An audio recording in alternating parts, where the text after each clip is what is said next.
Welcome back to Newsday. Joining us now to review some of the headlines of today's newspapers from around the world is Arise News analyst Emmanuel Afeni. Good afternoon and welcome. Good afternoon, Hawa. Good afternoon, Temi Tokwe. Good afternoon. Yes, let's start the review with this day. As usual, Nigeria's newspaper of record. Yes, three stories reflecting, of course, the three front runners in the presidential race. Above the masthead, Atiku, I will consider national unity government if elected to douse tension, unite Nigerians. Berates APC administration over increasing debt burden. Well, Atiku talking about forming a unity government. That cannot be the stuff of genius because, of course, if Atiku wins, in APC, in Labour Party, you have ex-PDP members. So it will be very easy to draft them into his government. But again, the point he's making is that we've never been this divided. So you need to unite Nigerians come 2023, May 19, after the President Muhammadu Buhari's tenure. That's the point he's making. Now, the other story, the lead story, in major crowdfunding, Nigerians in diaspora moved to raise $150 million. 100 billion naira for Obi's campaign. Labour candidate pledges to cut costs of governance, commitment to transparency and accountability. Yes, it has been said that perhaps the Obi campaign, yes, maybe it's not as deep pocket as other frontrunners, but with this effort, talking about crowdfunding, some have raised the issue, issue of money coming from outside the country, but these are bits of money coming from different individuals, little contributions that will make up this 150 billion. As for the regulatory authorities, will they be prying into this and see whether there's any infringement on extant laws? Well, there's always a way to send money into the country, but it's a good one for the Obi campaign that people are actually thinking of funding him, not just be obedient on the internet.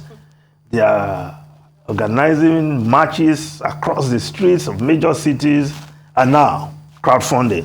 Well, maybe that will just be the fillip needed by the Obi campaign. But, okay, the other story, the photograph. Tinubu, Shetima, APC governors visit Jonathan. What are they cooking again? That's the question these days asking. Well, of course, when it comes to funding, that shouldn't be a problem for the Tinubu campaign because one of his strong points is that he has a war chest, and those war chests, they come in billions and billions. Now, but the photograph visiting Jonathan, this is the much vilified President Goodluck Ebele Jonathan. There was no name, he was not called ahead of the 2015 election. But now, the Tinubu group, governors of the APC visited him. What else could they be looking for? His support, whatever the worth of Jonathan's support, is what they are looking for. Will they get it? The last time I checked, Goodluck Ebele Jonathan is still a member of the People's Democratic Party, although some will say he's been cold when it comes to PDP matters. You hardly see him in any major event of the PDP, but he's still a PDP member.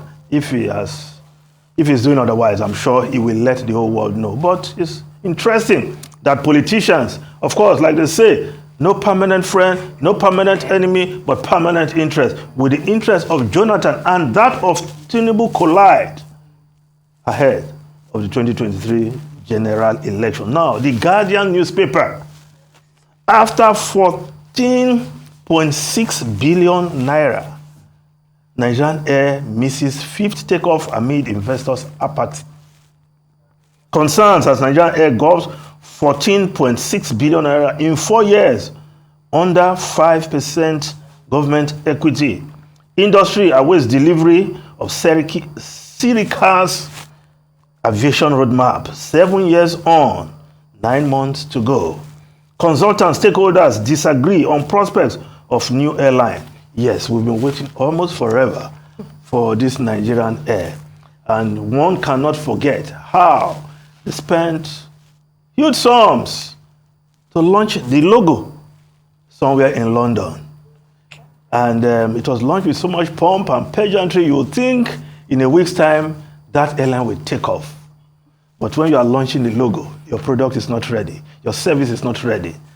Well, how not to start perhaps a new airline? You get your aircraft first. When you take off, you can launch your logo later. But in this case, we launched the logo with so much pomp and pageantry. And ever since, we've been waiting for the takeoff. Well, I'm sure that is another low marks. So shouldn't you be looking at a probe?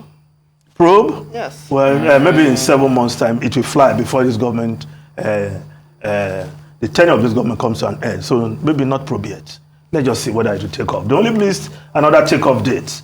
Yes. Now, the New Telegraph newspaper, Buhari, I won't allow politicians intimidate Nigerians with personal resources.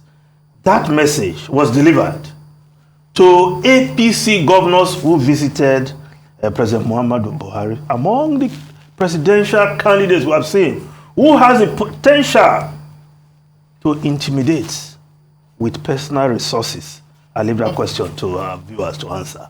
Now, of course, the Daily Independent newspaper also reporting from that meeting. In 6 months, Nigeria will appreciate my government. Buhari vows not to interfere in 2023 general elections. Well, if it takes only 6 months for us to know that our president has done well, then there is a problem. Because up till now, Nigerians are feeling the pinch in their pockets, in the kitchen, the markets. The women will know that they visit the markets more regularly. The economy not looking up, but down. Of course, insecurity still widespread. Yes, in 6 months, the president is saying you will appreciate him. But Mr. Feni, could it be his speechwriters? I honestly don't want to believe that he would say something like this. If the president said this, it in years, then why 6 months? I don't want to blame speechwriters because the buck stops somewhere. If you write a rubbish speech for me, I won't read it. True. That's true. So leave speechwriters out of this matter. Now, the Nation newspaper, Buhari to Nigerians, I won't interfere in next year's polls. Yes, but just below the lead story, front page of the Nation newspaper now, reverse your decision on strike. Federal government tells ASU. Minister insists all unions' demands met. VCs, pro-chancellors to meet Education Minister September 6. Parents urge parties to resume talks. Yes, ASU strike. Still the main issue in the land. University students, public universities that is, are at home. 6 months and counting. Government and union, the academic staff of universities are yet to come to an agreement. But the Minister of State is saying that they have met, the federal government now, all the demands of ASU. What they are contending for is to receive 6 months' salary during which they've been on strike. And the government is saying, no, we are not going to pay for those 6 months. And people will ask, if you claim to be making sacrifice to salvage the public university system, you are on strike for 6 months and you collect all your salary, where's the sacrifice? When students have lost... And how would they compensate the students? How would they compensate the students? Good question.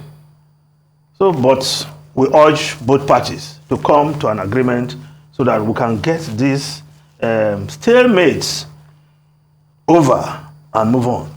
Now, Daily Trust newspaper, Nigeria will stop importing oil by 2023. Mele Kyari, the CEO of Nigerian NNPC Limited, yes, is the one making that claim, signs 20-year supply deal with Dangote. Says churches must involve in pipeline vandalism. It means improved economy. Experts, reps uncover $10 billion oil revenue fraud. Now, well, the Mele Kyari and his promise, and he's saying June 2023, will stop importing finished refined products.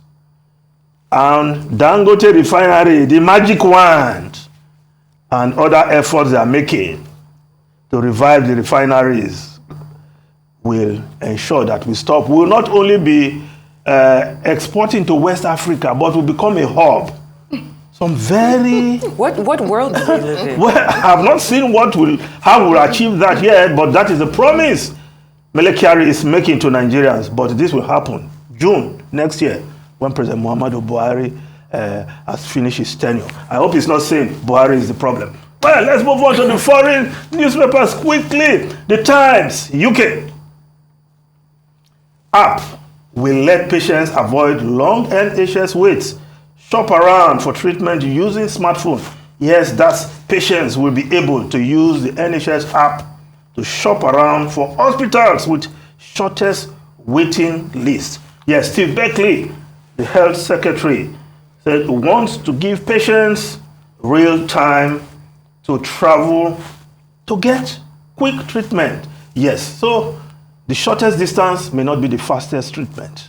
That's what he's saying. And those of us who live in Lagos, we know much about that. That the shortest route is not necessarily the fastest route in Lagos. So taking this to the NHS from your smartphone, you can decide where you can get the fastest treatment in the UK. 67 million are now waiting for routine treatment in the UK. So I think it's a good 6.7 million patients, really. Now, but Wall Street Journal, yes, Gorbachev, the last leader of Soviet Union, passed away at the age of 91. Yes, he will be remembered in the West. Yes, the man who brought change, glasnost and perestroika to Soviet Union there. But in Moscow, I'm not sure they will be smiling about him today, because the agreement he reached, gentleman agreement to carry out those changes that NATO will not expand eastwards,